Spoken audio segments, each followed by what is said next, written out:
शेरगढ़ का ये किला दिखे, ये मजार से दिखे, यहाँ पे ये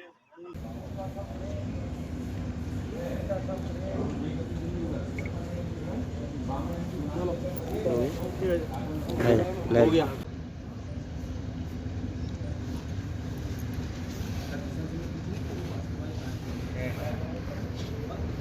नियमित दिनचर्या पुणे शुरू हुई।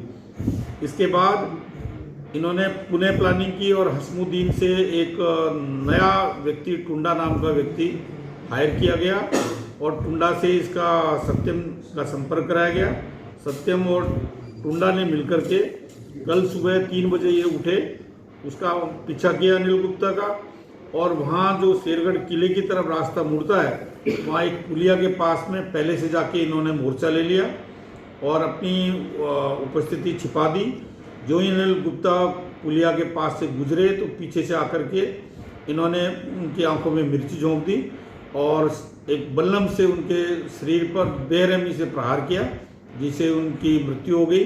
इसके बाद इन्होंने पूरी प्लानिंग के अंतर्गत उसको एक बोरे में डाला और एक चद्दर में बांध करके मोटरसाइकिल पर लेकर के चंबल पुल के पास चले गए और चंबल पुल पे एक स्थान पे जो तार हैं उनमें कटे हुए हैं, एक और ओपनिंग बनी हुई है, उससे वहाँ पे उनको ड्रॉप कर दिया।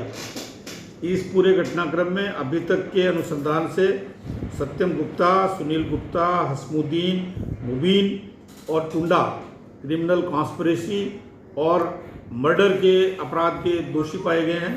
पुलिस द्वारा इनमें से अभी तक सत्यम, सुनील और हसमुद्दीन इनको गिरफ्तार किया गया है। टुंडा और मुबीन की तलाश जारी है। पुलिस सीओ सिटी के निर्देशन में गहनता से अनुसंधान कर रही है। इस संबंध में जो भी सुसंगत साक्ष्य हैं वो काफ़ी महत्वपूर्ण साक्ष्य कुछ संकलित किए गए हैं और कुछ संकलित किए जाने प्रक्रियाधीन है। धौलपुर के पुराने शहर निवासी अनिल गुप्ता नियमित रूप से अपने घर से सुबह 4 बजे निकलते थे दूध लेने के लिए और करीब 6 बजे वापस लौटते थे। कल जब वो घर से वापस नहीं लौटे तो उनके परिजनों को चिंता हुई।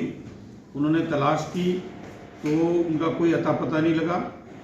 उनके निकट मित्रों और परिजनों के द्वारा जब जिस रास्ते से वो जाते थे उस रास्ते की रेकी की गई तो उनको एक जगह पर खून के निशान मिले और कुछ मिर्च का पाउडर भी पड़ा हुआ मिला।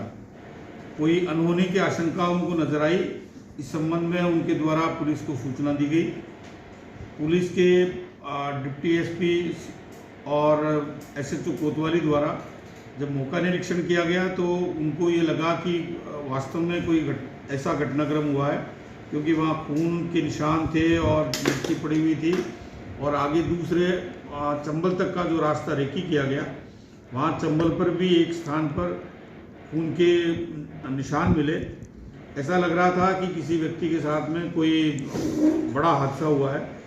इसके बाद उनके पुत्र द्वारा एक आपराधिक प्रकरण दर्ज कराया गया जिसमें अज्ञात लोगों के खिलाफ उनके पिता की हत्या करने की आशंका व्यक्त की गई थी। पुलिस के लिए एक बेहद चुनौतीपूर्ण कार्य था।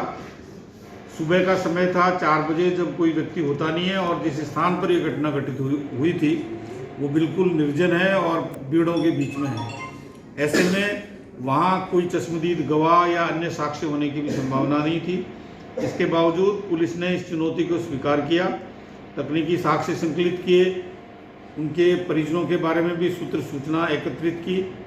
दोपहर होते होते पुलिस को महत्वपूर्ण सुराग मिले और पुलिस द्वारा मृतक का भाई सुनील गुप्ता के पुत्र सत्यम को पूछताछ के लिए तलब किया। साइकोलॉजिकली उनसे कड़ाई से पूछताछ हुई तो पुलिस को कुछ अहम सूत्र सामने आए और एक कड़ी से कड़ी जोड़ते हुए शाम तक इस पूरे घटनाक्रम का पुलिस द्वारा खुलासा कर दिया गया। हुआ ये कि इनके सुनील गुप्ता और अनिल गुप्ता के बीच में मकान के डिस्प्यूट चल रहा है काफ़ी समय से। इसको लेकर के दोनों परिवारों में काफ़ी रंजिश थी। इसी के चलते सुनील गुप्ता और सत्यम ने आपराधिक षड्यंत्र के तहत इसको ठिकाने लगाने की एक प्लानिंग की, जिसमें हसमुद्दीन नाम का व्यक्ति भी शामिल हुआ और इस आपराधिक षड्यंत्र के तहत इसको मारने की प्लानिंग आज से 2-2.5 महीने पहले शुरू हुई, जिसके अंतर्गत प्रथम प्रयास के दौरान एक कैंटर गाड़ी से मुबीन नाम के व्यक्ति को हायर करते हुए उसको एक्सीडेंट करके मारने का प्लान रचा गया। 2 जून को ये घटना कारित हुई, लेकिन तकदीर से अनिल गुप्ता उस घटना में बच गए। उनको ये एहसास भी नहीं हुआ कि उन पर कोई जान से मारने की नीयत का अटैम्प्ट हुआ है।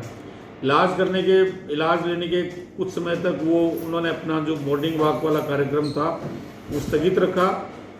उसके बाद जब वो पूरी तरह ठीक हो गए तो उनकी